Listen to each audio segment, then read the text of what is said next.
I was born with eczema and had a cow's milk protein allergy, had quite a severe anaphylactic shock when I was a baby, which kind of sparked this childhood of eczema and gut health problems and having IBS, and eventually kind of leading towards overuse of steroid creams more throughout my later teen years, and then developed into a condition called topical steroid addiction. Today we have the amazing delight to be speaking to Imogen Tingay. Imogen is a dietitian who, after an array of health conditions as a child and young adult, she took it all into her own hands, got it all under control, and now she helps other people in a similar situation. Imogen's story is a fantastic one of where something that happened in her life has sculpted what happened next. Before we get going, as always though, please do come and join in with the Yellow Tuxedo and Digital Circus Live fun. Like, subscribe, comment, or check out the link below to join our newsletter. Imogen, thank you so much for joining us today on Digital Circus Life, the small business podcast. Very enthusiastic. I know, I am at the moment. But we have to start at the beginning in this conversation. We need to know, what is it that you are trying to achieve right now? Well, I'm trying to achieve overall well-being for lots of people, I think, which I know is a very, very, very broad, a broad thing to try and achieve. So I work privately with clients concerning their nutrition for various different things, primarily skin conditions and gut health, and all those things. I'm a registered dietitian, so that's what I do. Now, usually what I would ask now is something like, how does that balance with your personal life? But knowing what we know about you, we know it balances perfectly with your personal life, which we will come to, I imagine, at some point in the conversation. Yeah. But why, and this is genuinely a trending theme in these podcast episodes, but why that desire to help as many people as possible? I think it comes from a personal experience, which, as you mentioned, we'll probably touch on later. And I think because the personal experience that I had is very relatable to a lot of people, not necessarily because they had the same condition, but I think in this day and age, we rely more on ourselves and our own kind of decisions to make healthy choices instead of kind of going to the doctor necessarily, and going down that kind of more traditional medicine route. So I think a lot of people find what I say online and my experience quite relatable. So for the benefit of anyone listening and not watching, yeah, we can't gloss over it anymore. There was a slight little smirk there, as you said, going to the traditional route there. So tell us, we will touch upon your experience there, Imogen. So what has led you to becoming a dietitian? What is your personal experience? Yeah, what happened? Yes, so what happened? It all starts when I was born, really. So I was birth. It's a birth. Blimey, we're starting at the beginning. Emily told me off for going back to 10 years old recently. We're going back to birth. Yeah, my whole life has been leading up to this point, being on this podcast. So I was born with eczema. And had a cow's milk protein allergy, had quite a severe shock, anaphylactic shock when I was a baby, which kind of sparked this childhood of eczema and gut health problems and having IBS, and eventually kind of leading towards overuse of steroid creams. And I had all these allergies as well, so I was allergic to peanuts, to cow's milk, obviously, and animals, dust, dander, all these different things, and it was all kind of creating a big picture of unwellness as a child. So I quickly became kind of reliant on steroid creams more throughout my later teen years. I think my mum did really well at trying to manage on her own without a lot of steroid usage. But then as soon as I moved out of home at 18, I was like, oh, this is a quick fix, and went to the doctors and started using steroid creams. Which very quickly kind of snowballed into the more potent ones, and then it kind of developed into a condition called topical steroid addiction, which is something that's not really well known nowadays. I think it's gaining a lot more traction, thankfully, but doctors don't really recognise it, and what happens is your body becomes reliant on the steroid creams, So when you stop using them, you go through a withdrawal process, which can be very, very harsh, and it's kind of years long. So that's what I went through in my early 20s. Wow. And that kind of sent me down the route of looking into holistic medicine and using food and exercise and wellness and all these things for myself, rather than going to the doctor and then prescribing me more steroid creams or other medication, which I think that really is kind of the first line advice that they give, unfortunately. And it's not necessarily their fault, that they only get kind of 10 minutes with you at most in a GP's office, and you want the quick fix, they want to give you a quick fix, and it just happens that steroid creams do give that. So it's just the long-term usage that can be quite troublesome. Wow.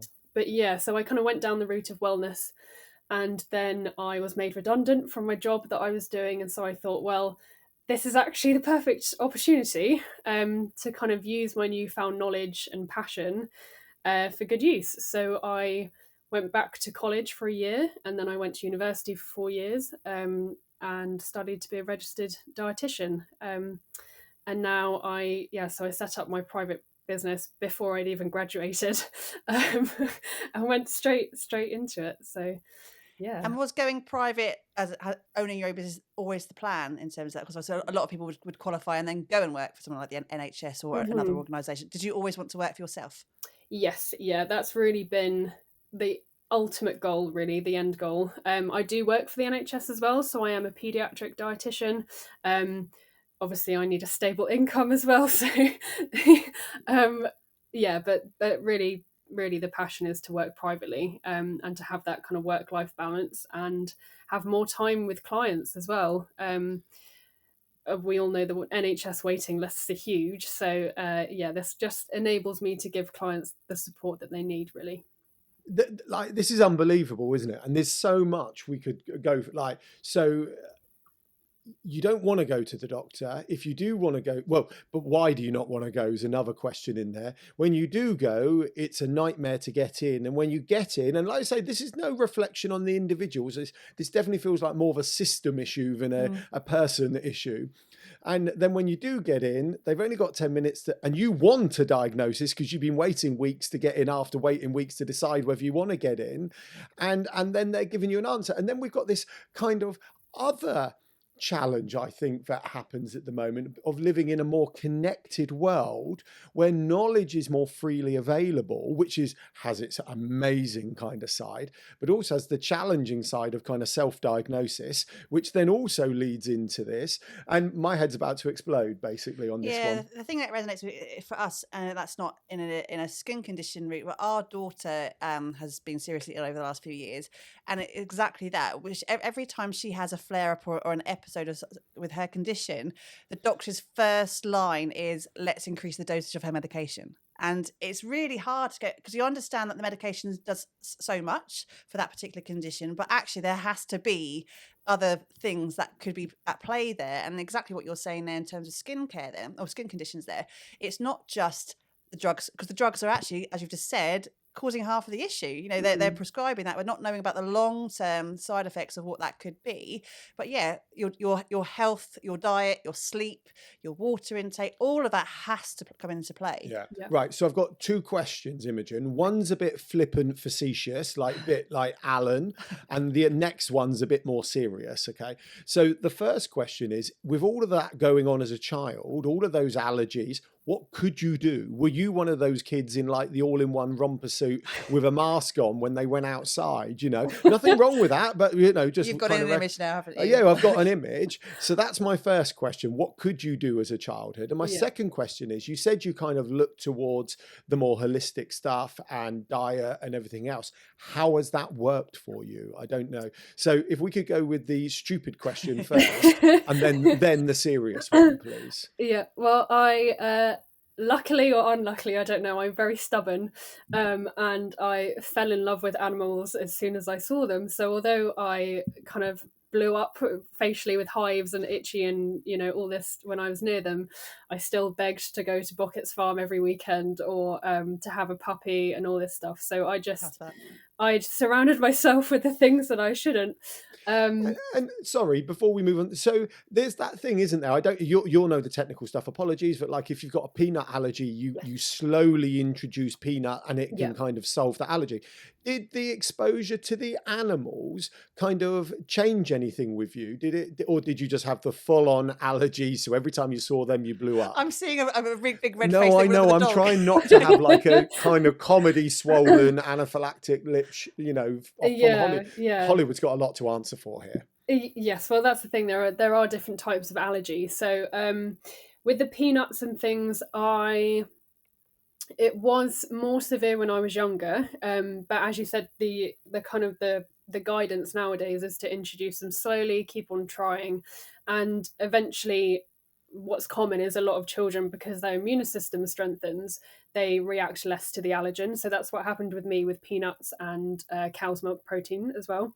Excuse me. So, but with the animals, it was pretty consistent. I would react. So it rarely got better. I mean, I was worse with some animals. So I was worse with rabbits and horses, even though I had horse riding lessons every week, and all these things. I just basically managed it with antihistamines and, all the other, or you could say holistic side of things. So having a shower as soon as I got home and just, managing it as best I could. And then eventually in my early 20s, I kind of got better. And then actually when I went through topical steroid withdrawal, after that, I reacted a lot less to animals, and I was able to get my own horse, and I was able to work at stables and surround myself a bit more with them. Wow. Yeah. I love it. I love it. Sorry. This is genuinely serious stuff. Thank you for sharing it with us, and I'm genuinely interested. So then, how did the kind of management from the topical steroid, etc., withdrawal to today? How's it all nowadays? And then we get onto some businessy stuff in a bit, But So it so when did I stop? Withdrawal was till 2018. Since then, I hadn't had any eczema at all, and all my allergies were practically gone. So I was just kind of living a very conscious life, I would say. So eating very healthily, the standard fruits and veg and fiber and all the rest of it, and exercise and getting outside, and just kind of trying to live a well life. But I wouldn't say that I was trying too hard. Like it felt very easy. I was just living normally. And then annoyingly, last summer I caught COVID. I think it was COVID, or it might have been flu or something. And I think my immune system took such a hit that my eczema's now come back, which is a bit of a kick in the gut. But it's fine. It's I'm managing it how I would manage a client, which is quite funny. So I'm actually practicing what I preach, which is good. That is good. And is there a tipping point which if it hadn't have happened, you'd still have the allergies, the eczema, the steroid cream usage, and everything else? Yes, I think if I hadn't. So the tipping point for me was going into the doctor's office, and I'd worked my way up through all the potencies of steroid creams, and he said, well, we need to put you on an oral steroid, so prednisone, which is a tablet, which is kind of the next step up. And I just thought, no, these aren't working. Where does it end? Like my skin was worse than ever, and I couldn't get through a day without applying multiple layers of steroid cream, and it felt so backwards and unnatural. So that was kind of the day I decided to throw them all in the bin. And I think if I hadn't done that, I would definitely, I don't know what state my health would be in at the moment. I'd be very unhappy. I know that for sure. Yes, I make these facetious comments and questions, but I'm actually genuinely very passionate about what you're talking about. I'm as a man, I don't wish to take a drug to solve things anyway in a more traditional sense, but I'm very big on the holistic. And we don't mean holistic in woo-woo, we mean holistic in all aspects of your life. Yes. Yeah, and especially with our daughter, as Emily said, very, very keen. And actually, we've got Vicky LiveFit now. I can never remember her surname. Brown. It's Vicky LiveFit. Vicky Brown in the Digital Circus, who shared a similar story in her podcast episode. And we've got in theory, a new member, I've put it out there now, coming on board soon, who I know is also in a similar world, who shares their story and now helps other people in all slightly different variations, not slightly different, all very different, but with a similar background, if that makes sense. But it's unbelievable. I think the kind of Emily's. I'm just listening to you. Oh, can't do physical violence against your other half. Bringing it back to the business side of it, and so you're just about to complete your first year of IT dietetics, dietetics. Yes, dietetics. Yes. It's a really difficult word. Every time I look at it, I've changed it now. Yeah, we know that. We know that, Emily. It's the nutritionist. Oh, I'm sorry. I should do my due diligence, unlike Alan, who has all the notes. So tell me, first year of business, how has it gone? Overall, fantastic. I mean, I'm surprised anyone wants to come and see me, which sounds so stupid, but no, it's such a pleasure and a privilege to be able to work with people and to connect with people and help them through whatever issues that they're having. And I've had a good kind of handful of clients, which is perfect. And some stay for a month or some stay for 4 months, and each one I've been able to help in some way or another, which has just been so fantastic. And I think it's so exciting to know what different avenues I can go down as well. And I can work with different companies, or I can work write an ebook or something, or a recipe book, and it's very exciting. It's really great. So you're in the early stages. Obviously, you're a newbie to business with your 1 year under your hat. Where do you see the business developing and growing to? Well, I would like to I'm going to put out more programs and have kind of more of those structures, so more self-paced things that people can do at home. Obviously, working within the NHS, my life is quite busy. My time to see private clients is getting smaller, so in order to still help people, it's all going to be kind of more self-paced and things people can do in their own time, which I think suits others a lot more. I want to specialise in allergies as well at some point, so I need to do my NHS training to be able to do that, but that is the end goal for me. And working with children who have allergies and adults and everyone. So there's a question that is very topical in the kind of parental circles that we're in. Is actually okay. Perception is that there is a lot more children with allergies nowadays than there was when I was a young lad and all that jazz. Is there any kind of thoughts or reasoning behind that in a kind of scientific way? Yes, so that is true. The prevalence of allergies is increasing.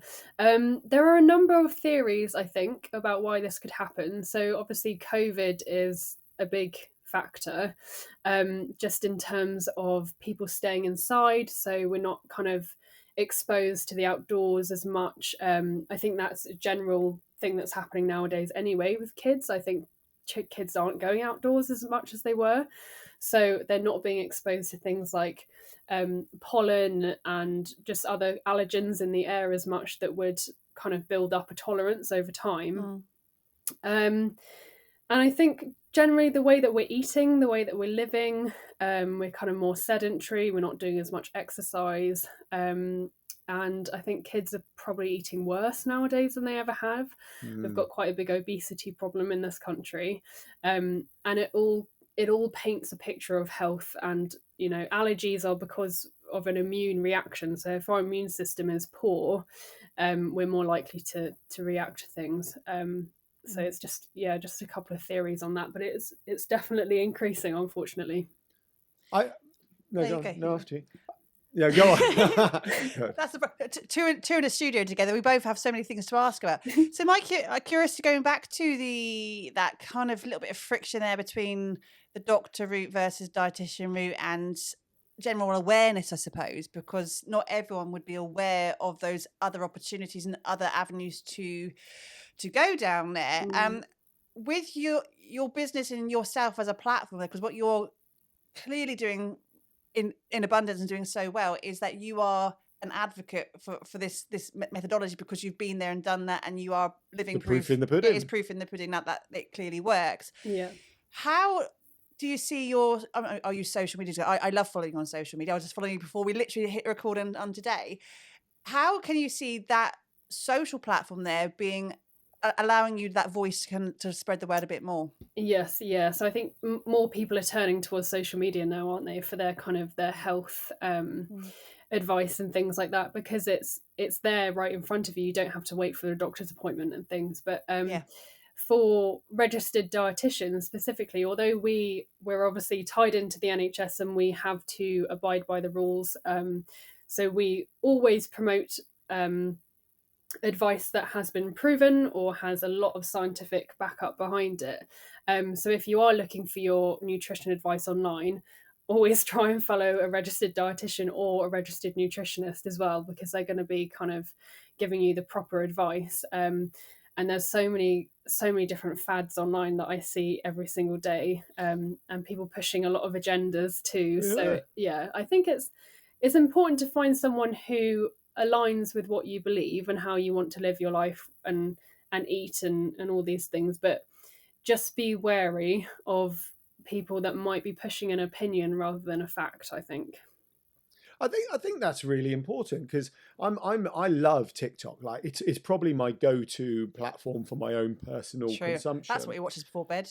It is. Well, that and YouTube, and I like it because the TikTok works for me very quickly. You know, scrolling through, and but in amongst the noise, I have to decipher what is noise and what is fact. And just because someone's kind of presenting themselves well, still doesn't mean it's fact.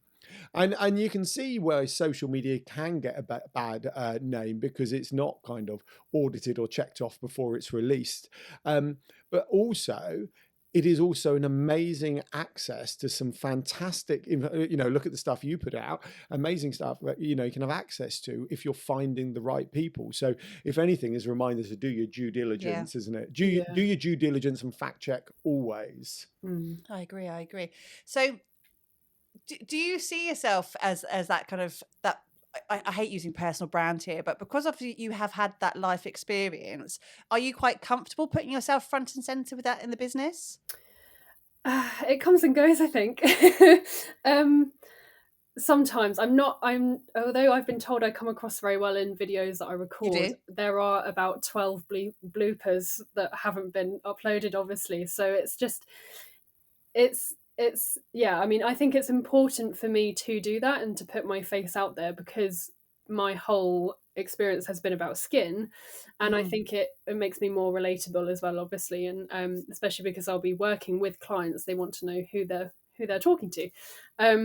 So yes, I do think it is really important for me to do that, although I don't find it the most comfortable. But I think I always try and be authentic. I can't be one of these people who reads a script. I just tend to kind of be myself, which I think helps a lot.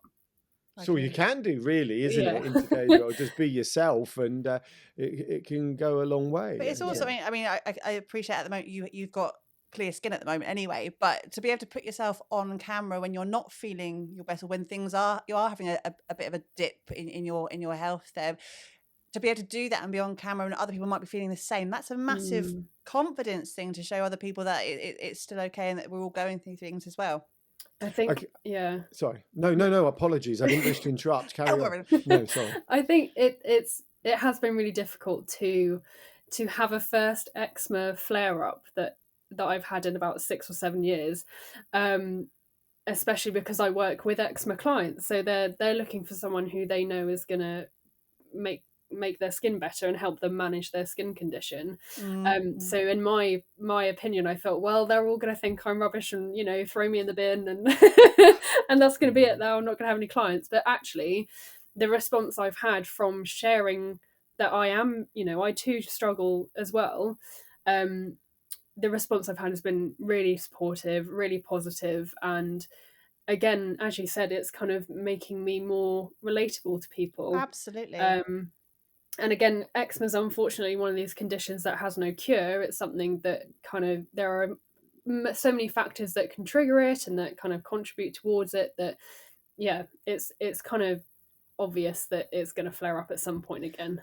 That's exactly, and what you're showing is there's no magic wand. There are things you can put in place, and there's a clear process in which you can follow. But the fact that it will never ever go away, and the fact you are a real human being, I think that does make you more relatable. And personally, I'm not one of your clients, but if I was your client, I wouldn't be thinking, "Oh my goodness, she's a fake because she's failed. She can't look after." Because I think back. actually, what you're showing is in plain sight the process that you follow to turn it around again. And I think that is something that people would aspire more to, because if you can't remove the condition, but you can live with the condition, and putting those clear things in place about eating better, having better sleep, hydrating more, all those things that we all know, but watching you do it yourself is actually a positive, not a negative, I think. As well. So I want to come back to the business. We've done a role reversal. Normally I stick to talking about life and Emily asks about the business, but now I want to ask about the business.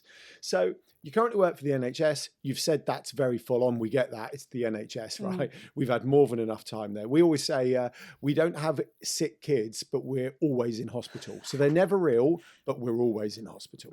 When we go hard. Yeah, if we're doing it properly. And actually, as a side story, Ben, our middle child, was always ill kind of the first 18 months of his life. I remember pumping Calpol into him, which obviously in hindsight. But the irony being, we lived like our house backed onto a farm and they were out playing in the mud, and we had a fire circle and they were playing in that. And we're building up his immunity, like proper old school way of doing things. And we're like, why is he always ill? But then now, touch wood. Oh, you should never say anything like this. Why would I say this? Touch any wood. Anyway, right. So you work for the NHS. It's very full on. And you have the business, the nutritionist, Emily. What if you have to decide? Is there a point you want to decide? Is there a point, because what's the future look like if you have it mapped out or planned? So I've actually just been offered another role within the NHS, which is a training role. So I'll basically be doing that for the next couple of years while balancing the business. And then I will hopefully get to a point where I can specialise in allergies and then concentrate solely on the private side of things. That's as far as I've got in my brain at the moment. But yeah. Do you sleep? When do you sleep? Believe it or not, yes. I go to bed at 9 o'clock, so I make sure I get sleep. It's one of my main things I bang on to my clients about. So sleep's very important. So okay, then I have a question that's just come into my head now. Going on the balance, and clearly there's a clear game plan, so to speak, in place for the next few years of what you want to do and how you get to that point. How do you then manage both the employed side of it and the business side of it to ensure that by the time you get to your private clients in a few years' time, you haven't drop the ball, so to speak, in terms of making sure that you're staying consistently and showing up and doing what you need to do? How do you balance that? Yeah, so thankfully I don't have to bring any work home from the hospital. So it is literally just spending the evenings thinking about what I'm going to do for the week in terms of, so I have a lot of online guides and PDF documents and things that people can download. So I'm constantly kind of churning out content for the website. And also just staying in touch with people on social media. That's really my biggest platform, where I connect with people and post kind of educational posts and things like that. So, and I actually find that very easy. I love doing it. I love learning, I love helping people learn. I'm very creative as well. So I love all that side of things. Making things look pretty for Instagram. So yeah, for me it's quite easy, really. I mean, it's a hobby as well as a business, really. This is what I live my life by. I think without the personal experience, I think if I hadn't done it all myself, so that it was now routine for me, the things that I'm promoting, I think it would be a lot harder. But because it is authentic and I am speaking of things that I've tried, and I'm not trying to just kind of promote a product that I've I don't know anything about, it's something that I've done myself that I know helps, then it's easier.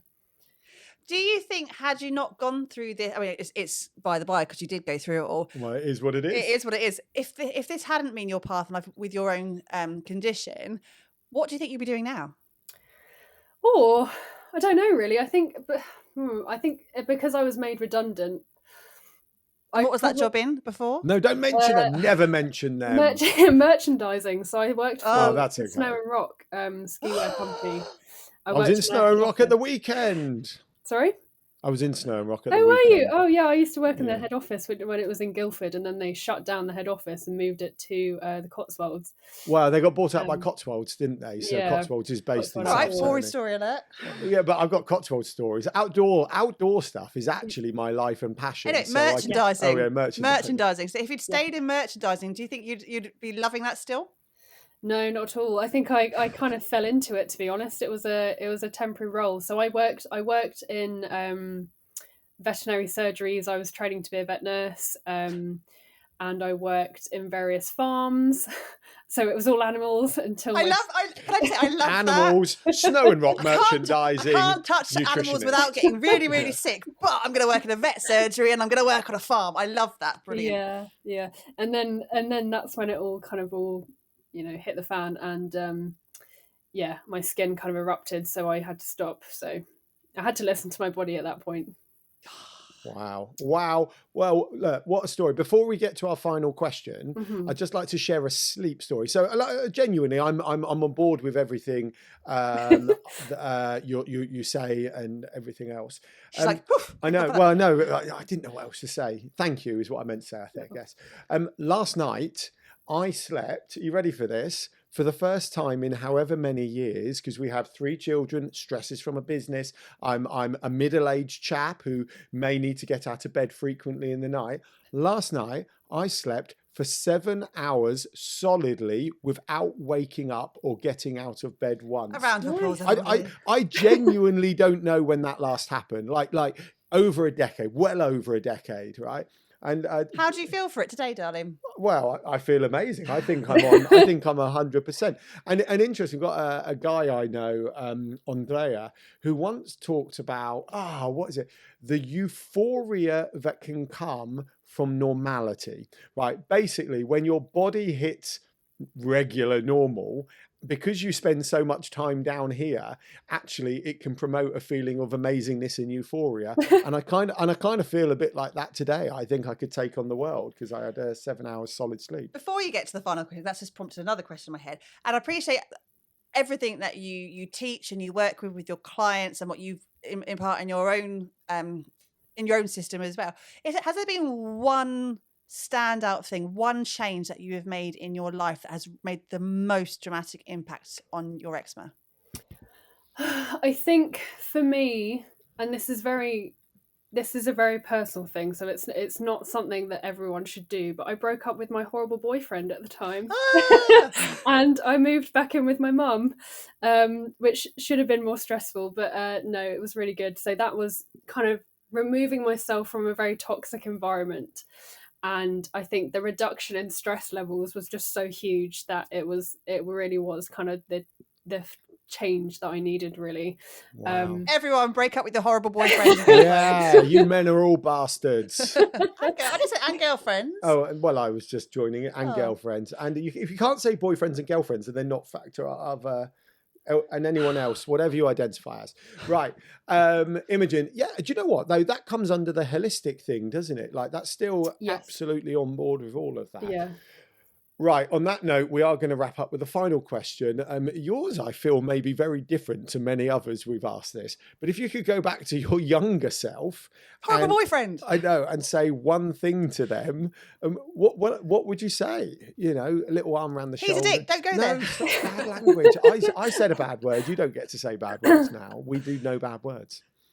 I think I would just say, you are fine how you are, and you'll be absolutely fine. And don't compare yourself to your friends, because you will get to where you're supposed to be eventually, I think. I think when I was a kid, I watched all my friends go off to college and university when they were 16, 17, and I failed everything, so I didn't do that. I went straight into employment. And then obviously went back to college when I was 25, 26. So yeah, and here I am, exactly where I'm supposed to be, just a little bit later than some other people. Oh, congratulations on that, Imogen. That's It's absolutely amazing. The smile is huge if you are listening and not watching. So, right. On that note, thank you so much. Imogen, thank you very much for being here. Yeah, it's been an absolute privilege chatting to you today and hearing about everything. So, yeah, thank you so much. And you for listening, watching Digital Circus Live podcast. We will see you soon. Thanks. Bye.